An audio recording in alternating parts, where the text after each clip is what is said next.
Bismillahirrahmanirrahim. Assalamualaikum warahmatullahi wabarakatuh. Innal hamdalillah nahmaduhu wa nasta'inuhu wa nastaghfiruh wa na'udzu billahi min syururi anfusina wa sayyiati a'malina. Man yahdihillahu fala mudilla lahu wa man yudlilhu fala hadiyalah. Asyhadu an la ilaha illallah wahdahu la syarika lah wa asyhadu anna Muhammadan abduhu wa rasuluh la nabiyya wa la rasula ba'dah. Allahumma fasalli wa sallim ala sayyidina Muhammad wa ala ali Muhammad kama sallaita ala Ibrahim wa ala ali Ibrahim fil alamin innaka Hamidum Majid. Allahumma barik ala Muhammad wa ala ali Muhammad kama barakta ala Ibrahim wa ala ali Ibrahim fil alamin innaka Hamidum Majid. Amma ba'd. Ma'asyiral muslimin rahimakumullah, alhamdulillah wa syukrillah. Seraya kita awali dengan manjatkan segala puja dan puji syukur kehadirat Allah Subhanahu wa taala. Salawat dan salam semoga Allah tetap limpah curahkan kepada baginda Nabi kita Nabi Muhammad sallallahu alaihi wasallam. Tak lupa kepada segenap keluarganya, sahabatnya, tabi'in, tabi'it tabi'in, dan mudah-mudahan sampai kepada kita selaku umatnya yang senantiasa istiqomah menjalankan ajaran-ajarannya.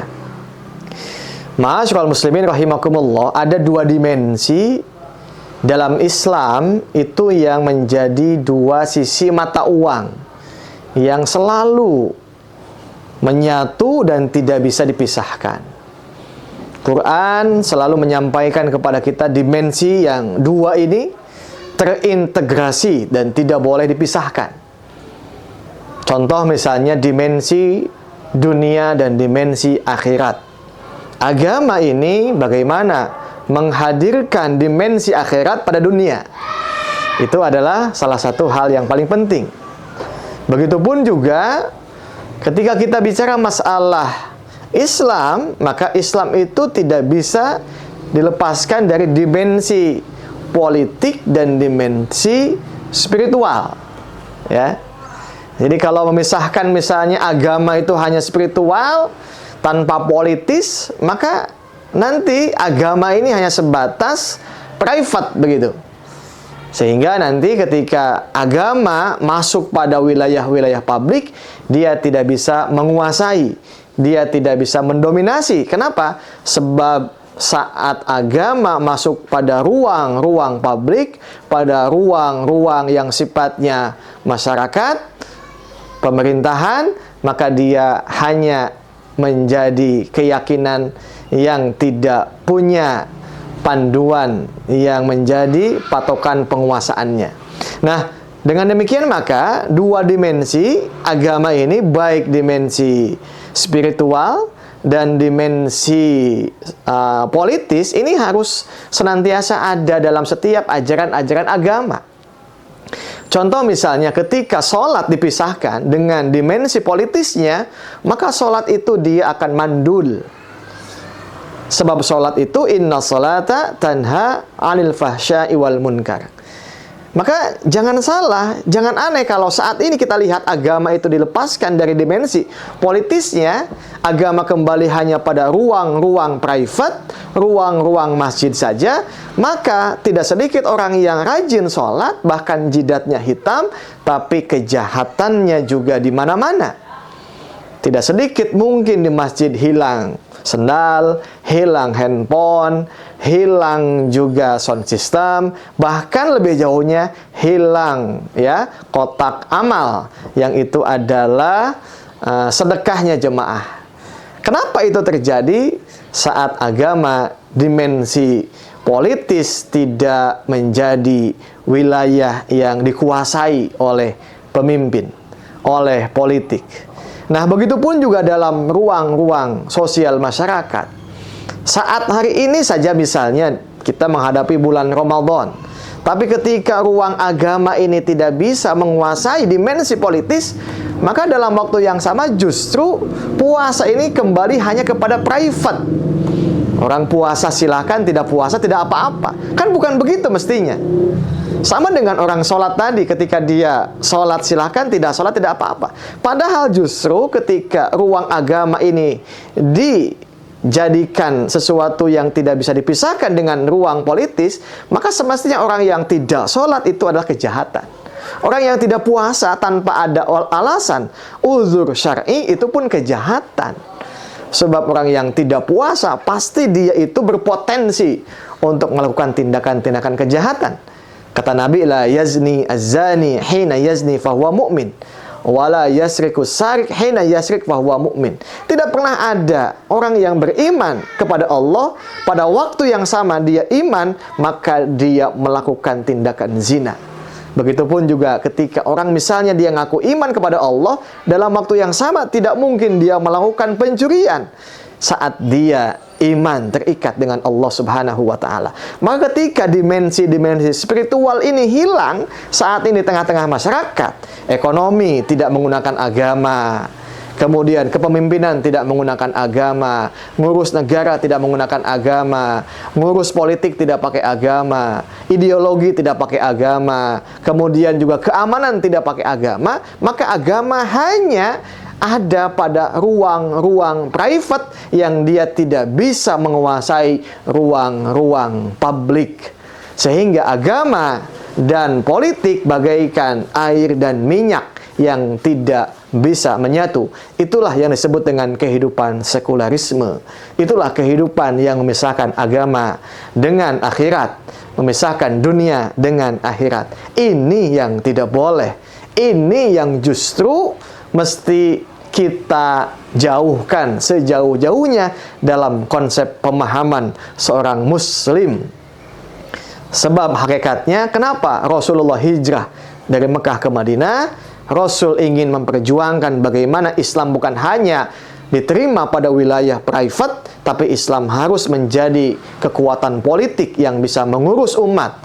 Islam menjadi pemimpin, Islam bisa mengurus wilayah-wilayah syu'un, ya, riayah syu'unil ummah, bagaimana mengurus urusan-urusan umat.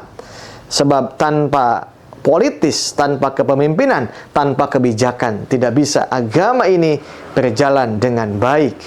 Kita saksikan beberapa saat di media sosial bagaimana masyarakat sulit mendapatkan gas LPG yang 3 kilo. Kita sering saksikan bagaimana kebijakan-kebijakan zalim yang diputuskan oleh penguasa saat BBM dinaikkan sepihak. Kita juga menyaksikan bagaimana ketika pajak dinaikkan 12%, padahal rakyat kecil menjerit. Ini imbasnya apa? Imbasnya masyarakat tidak mendapatkan ketenangan, tidak mendapatkan pangan, kebutuhan-kebutuhan pokoknya yang terjangkau. Apa? Ini menunjukkan akidah umat nantinya semakin jauh. Yang ada justru kejahatan-kejahatan. Bagaimana maraknya transaksi judi online, bagaimana maraknya transaksi pinjaman-pinjaman online, bagaimana riba bergentayangan di mana-mana. Itu semua pelakunya adalah notabene mereka yang beragama. Bahkan tidak sedikit, bahkan mayoritas mereka itu adalah KTP-nya, statusnya sebagai seorang muslim. Ma'asyiral muslimin rahimakumullah, lantas apa momentum puasa? Kalau kita bicara puasa, puasa itu sebetulnya adalah momentum bagaimana Allah ingin melucuti potensi-potensi ketuhanan yang dimiliki oleh manusia. Apa? Akal dan nafsu. Itu potensi, ya, yang selalu membajak, yang selalu mengganti, menggeser Allah.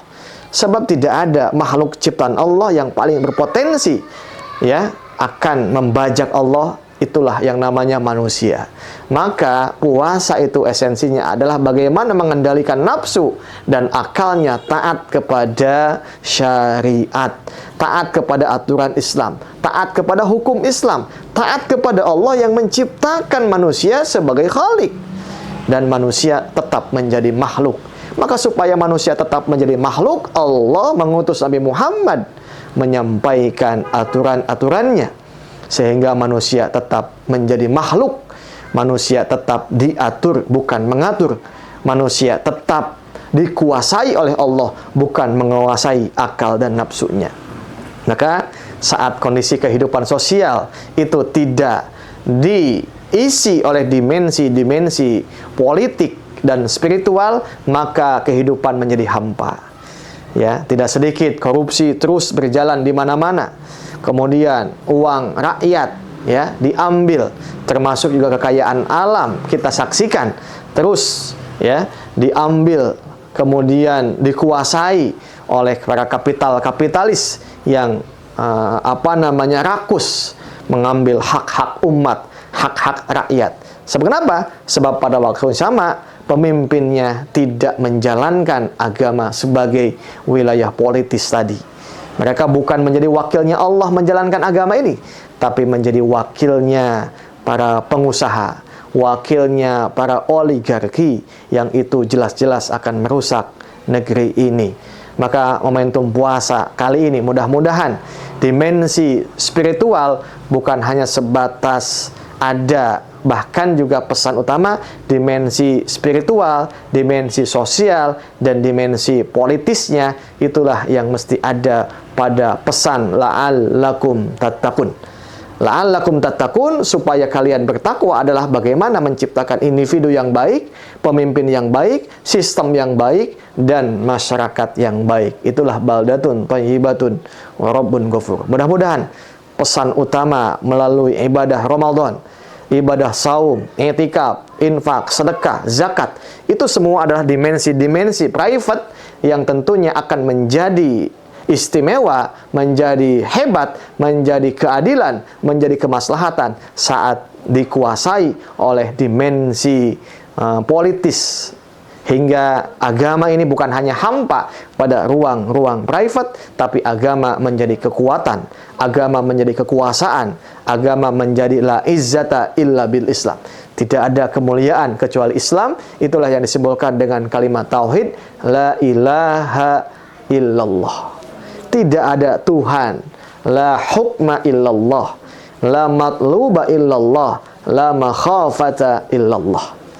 Maka ma'asyiral muslimin rahimakumullah, mudah-mudahan melalui kultum yang singkat ini kita kembali kepada fitrah jati diri kita sebagai seorang mukmin, sebagai seorang makhluk yang siap untuk taat sepenuhnya kepada aturan Allah melalui ibadah puasa, dan juga menjadikan agama sebagai dimensi spiritual dan dimensi sosial, juga dimensi politis.